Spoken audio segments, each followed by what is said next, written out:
Sabe, toda lei de um país, no fundo, reflete o que aquela sociedade mais valoriza. Mas e se esses valores mudam completamente? Hoje, a gente vai explorar uma revolução silenciosa que aconteceu no coração do direito brasileiro.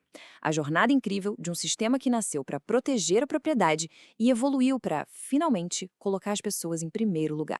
Olha, parece uma pergunta meio radical, né? Mas por quase um século, a realidade legal no Brasil foi basicamente essa.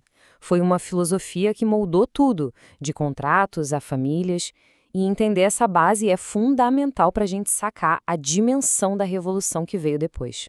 Para entender essa revolução toda, a gente precisa primeiro dar uma olhada no antigo regime. Então, vamos voltar um pouco no tempo, lá para a fundação do primeiro Código Civil do Brasil. É impressionante pensar nisso, mas mesmo depois da independência, lá em 1822, o Brasil continuou usando as antigas leis de Portugal por, acredite, quase um século. Foi só em 1916 que o país finalmente teve um Código Civil para chamar de seu. Isso já dá uma ideia de como as raízes da velha ordem jurídica eram profundas. E qual era a essência desse código? Bom, o DNA dele era bem claro. Tudo girava em torno do patrimônio, dos bens. Era uma lei feita para o indivíduo, para o eu, e não para o nós, sabe? Projetada para um Brasil rural, conservador, um Brasil que, vamos combinar, logo logo ia deixar de existir. E olha, essa frase aqui, ela resume tudo de um jeito perfeito. A importância de alguém perante a lei era definida pelo que essa pessoa possuía. O sistema não era sobre o ser, mas sim sobre a ordem do ter. Essa era a filosofia central. Só que tem um problema. O mundo não parou em 1916. Enquanto a lei ainda estava presa naquela visão de um Brasil rural e estável, a realidade era outra. Cidades explodindo, indústrias nascendo, a sociedade se transformando a uma velocidade incrível. Começou a surgir um abismo entre o que a lei dizia e a vida real das pessoas. E aí, no meio disso tudo, aconteceu uma coisa. Um evento que redefiniu completamente as regras do jogo e apontou uma nova direção para todo o sistema jurídico.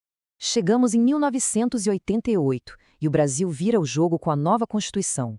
Não à toa ela foi apelidada de Constituição Cidadã. O princípio fundamental não era mais a propriedade, passou a ser a dignidade da pessoa humana. Foi uma virada de chave. O foco mudou radicalmente das coisas para as pessoas. E aqui está o ponto central da nossa história. Pensa bem. De um lado, uma Constituição novinha em folha, baseada na ideia do ser. Do outro, um Código Civil antigo, ainda operando na lógica do ter. Era um conflito direto, uma briga de gigantes no coração do sistema jurídico brasileiro. Isso não tinha como durar. E a solução para esse nó todo? Ela veio com o novo Código Civil lá em 2002. E olha, não foi só uma reforminha não, foi uma reconstrução completa, feita em cima de 3 pilares novos e muito poderosos. E que pilares são esses? São 3. Eticidade, que basicamente exige um comportamento ético e de boa-fé nas relações. Sociabilidade, que nos lembra que nenhum direito é absoluto e deve servir à coletividade. E, por fim, a operabilidade, que busca uma lei mais simples, mais clara e acessível para todo mundo. Essa parte aqui é uma das mudanças mais inteligentes e poderosas. A lei antiga se preocupava com a boa-fé subjetiva, ou seja, o que a pessoa pensava lá dentro da cabeça dela. Já a nova lei foca na boa-fé objetiva.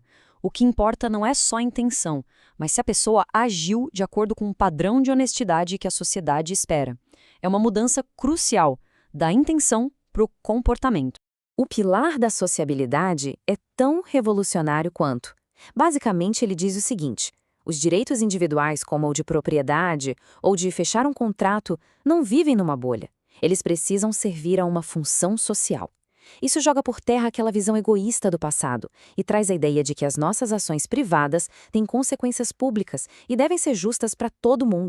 E por último, a operabilidade. Ela vem para resolver um problema antigo, aquela lei que é tão complicada que só especialista entende, sabe? A ideia aqui é, na verdade, bem simples. A lei tem que ser clara, tem que ser funcional, para que a justiça seja uma realidade para todo mundo, e não só para quem pode pagar por ela. Ok, então a gente tem esses pilares novos, certo? Mas e a Constituição, aquela nova estrela guia? Como ela se encaixa com todo o resto das leis? A resposta para isso mudou simplesmente tudo. Isso nos leva para esse conceito que parece complicado, mas é fundamental: a constitucionalização do direito civil. Pensa que a Constituição não é só uma lei que está lá no topo, isolada. Não, ela é como o sol. Ela irradia seus valores para todo o sistema. O Código Civil e todas as outras leis agora precisam ser lidos e aplicados através das lentes da Constituição, com valores como dignidade e igualdade. E isso na prática tem um poder gigantesco. Olha só esse exemplo do casamento homoafetivo. O que o Superior Tribunal de Justiça disse foi genial. Foi tipo, a gente não pode ler o Código Civil ignorando a Constituição. Se o Código não proibia e a Constituição garante igualdade, a única interpretação possível era permitir o casamento. A Constituição, na prática, moldou a realidade. Mas a influência da Constituição não para por aí, não. Normalmente, a gente pensa que os direitos da Constituição servem para proteger a gente do Estado, certo? Mas esse princípio, a eficácia horizontal, diz que esses direitos também valem nas relações entre nós, pessoas e empresas, nas relações privadas. Quer um exemplo bem claro? Pensa num clube particular. Ele não pode simplesmente expulsar um sócio sem dar a ele o direito de se defender.